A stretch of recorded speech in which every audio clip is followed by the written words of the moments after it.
Paz, galera, vamos lá. O famoso Salmo 23 é um dos salmos mais conhecidos. Na verdade, esse é o texto mais conhecido de toda a Bíblia Sagrada. Pasme, mas o Salmo 23 ele é mais conhecido que João 3,16 para nós cristãos. Ele é mais conhecido que Êxodo capítulo 20 para os judeus de qualquer linha do judaísmo.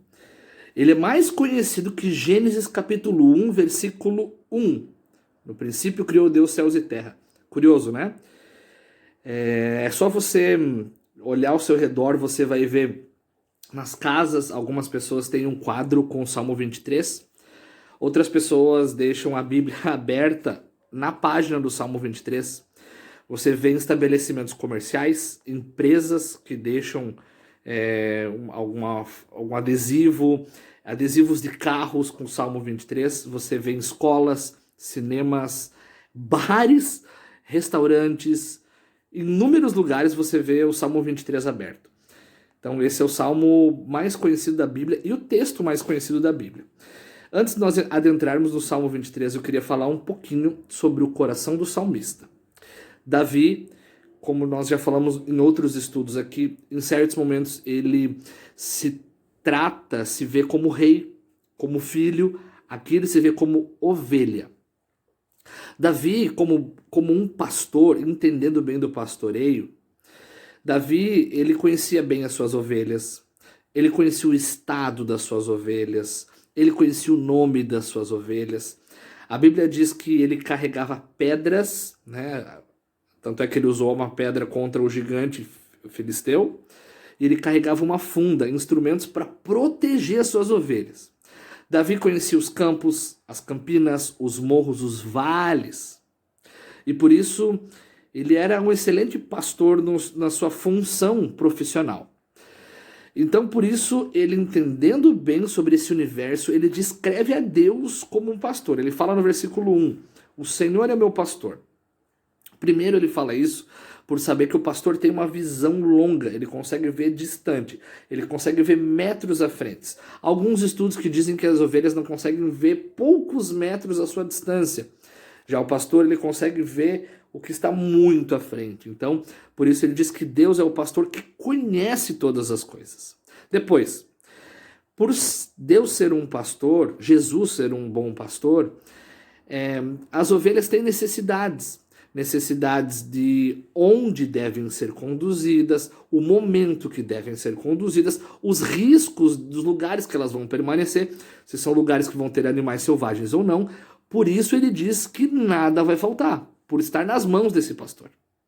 Depois ele diz que por estar com esse pastor, ele pode deitar em pastos verdes. Deitar, dormir, descansar. Tantas pessoas não conseguem dormir por frustração, por terrores noturnos, por depressão, por dívidas financeiras, mas ele diz por estar nas mãos desse pastor, ele consegue deitar e também é guiado em águas tranquilas. Não são águas turbulentas. Imagina uma ovelha bebendo em águas que tem correntezas, ela vai botar a boca nessas águas, a correnteza leva. Mas é diferente, por estar nas mãos do pastor dos céus, do pastor celestial, ele bebe de águas que ela pode descansar, beber tranquilamente, ela pode se lançar naquelas águas, águas de descanso. Deus tem águas de descanso para nós.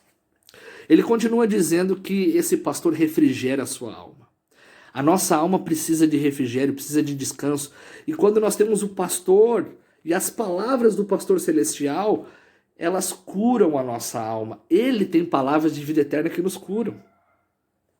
Ele diz que se porventura andar por um vale, vale é um lugar profundo, é um lugar baixo, é um lugar sombrio, um lugar que não tem muita luz, que não tem muito alimento. Se ele andar num vale, um lugar difícil, um lugar árido, ele não vai temer.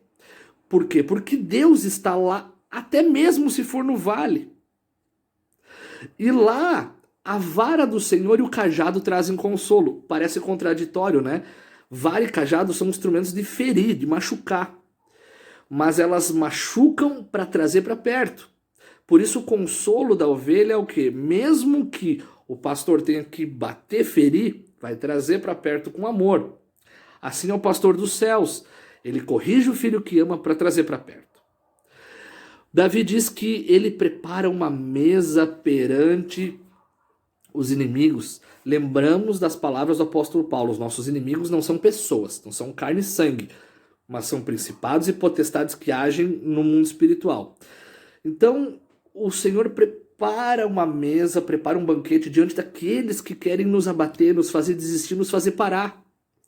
Ele unge a nossa cabeça com óleo, um óleo santo, sagrado, que nos dá força para continuar.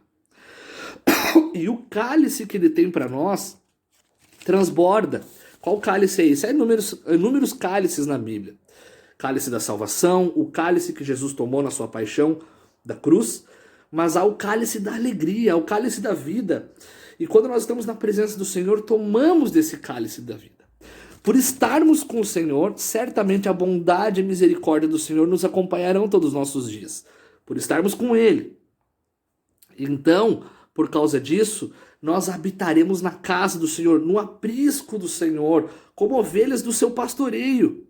Estaremos lá recebendo comida, provisão, águas tranquilas, justiça, proteção e o Senhor abatendo os nossos inimigos e nos protegendo e nos guardando todos os nossos dias. Convido você a aderir a esse estudo. Aqui eu dei só um resumo. Conhecer esse estudo do Salmo